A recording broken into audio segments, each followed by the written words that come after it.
بسم اللہ الرحمن الرحیم۔ ابتدا ہے رب کریم کے بابرکت نام سے جو بڑا مہربان اور نہایت رحم کرنے والا ہے۔ السلام علیکم۔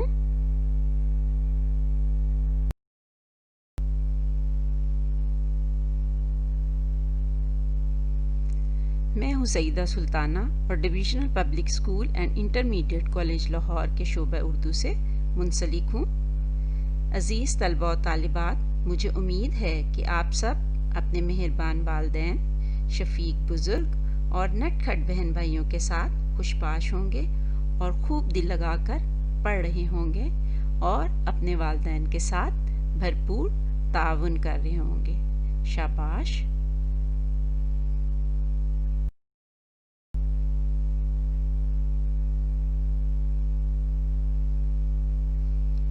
پیارے بچوں، آج ہمارے مضمون اردو جماعت ہشتم کا دوسرا لیکچر ہے اور اس کا آغاز ہم اپنی نصابی کتاب کی پہلی نظم حمد سے کریں گے۔ حمد دراصل عربی زبان کا لفظ ہے جس کے لغوی معنی تعریف کے ہیں، جبکہ اصطلاحی معنوں میں اس سے مراد اللہ تعالیٰ کی تعریف و ثنا ہے۔ لہٰذا حمد ایسی نظم کو کہا جاتا ہے جس میں شاعر اللہ تعالیٰ کی تعریف و توصیف کے ساتھ ساتھ اس کی نعمتوں کا تذکرہ کرتا ہے۔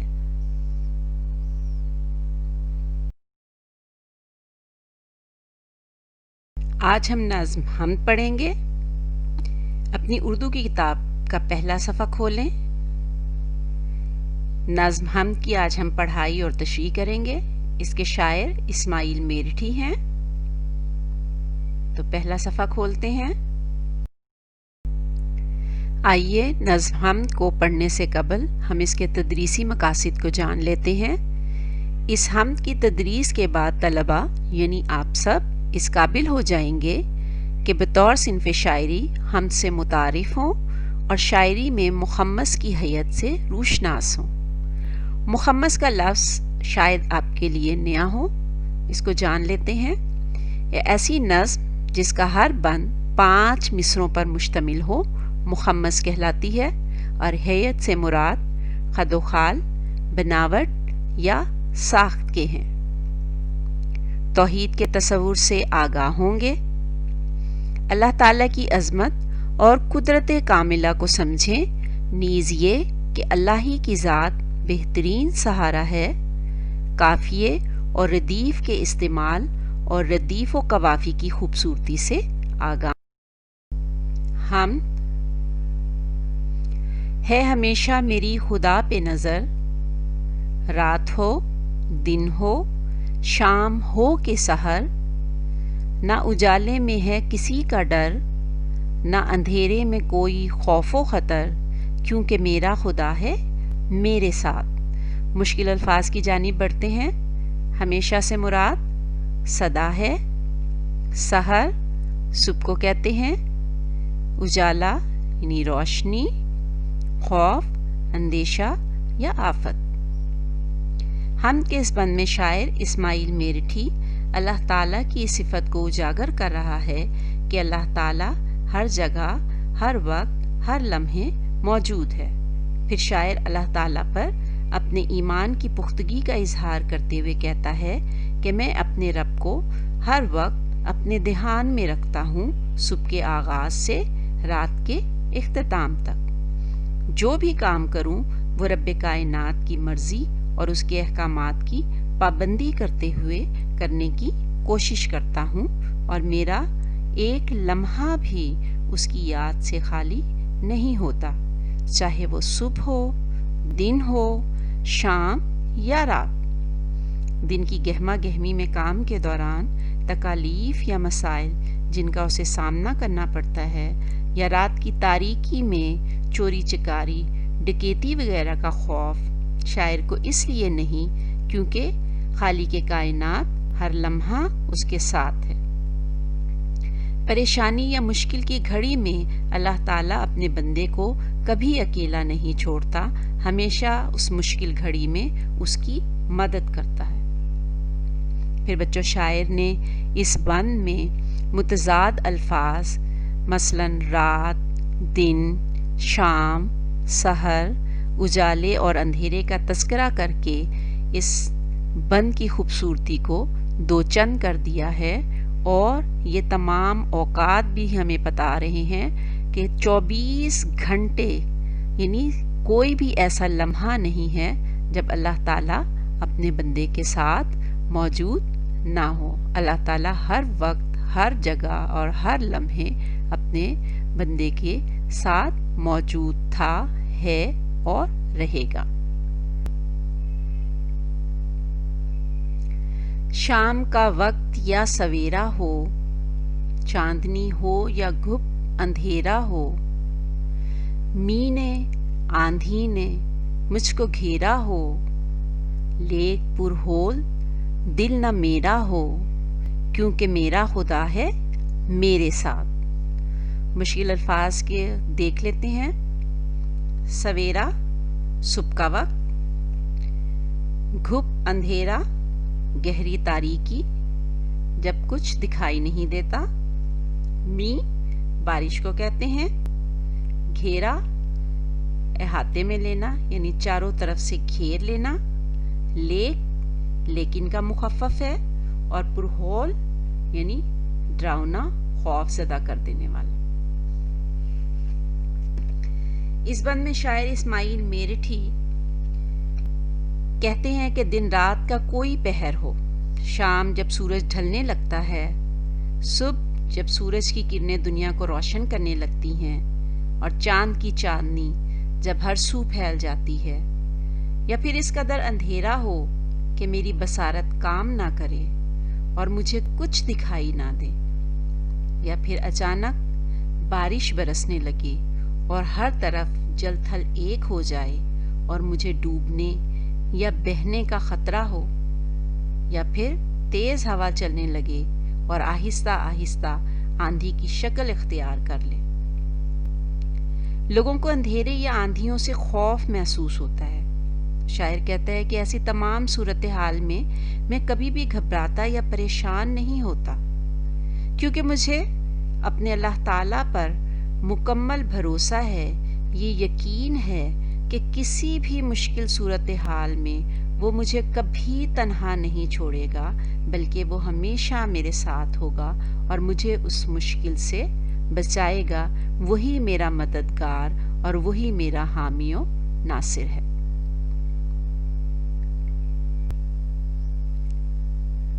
جبکہ طوفان کا ہو سناٹا، سخت اندھیاؤں کا چلے جھونکا، جڑ سے پیڑوں کو دے اکھیڑ ہوا، میرے دل میں نہ خوف ہو اصلا، کیونکہ میرا خدا ہے میرے ساتھ۔ مشکل الفاظ کے معنی دیکھ لیتے ہیں۔ سناٹا خاموشی کو کہتے ہیں، آندھیاؤں آندھی، اکھیڑنا زمین سے باہر نکال دینا، اصلا ہرگز۔ اس بند میں بھی شاعر اسماعیل میرٹھی اللہ تعالیٰ پر اپنے مکمل ایمان اور بھروسے کی بات کرتے ہوئے کہتا ہے کہ جب طوفان آنا ہو، بچوں یہ علامت ہے طوفان آنے کی کہ جب طوفان نے آنا ہو تو ہر طرف سناٹا سا چھا جاتا ہے، اور پھر تیز ہوا جو چلتی ہے اس ہوا میں خاص گڑگڑاہٹ کی آواز آتی ہے جو کہ خوف زدہ کر دینے والی ہوتی ہے۔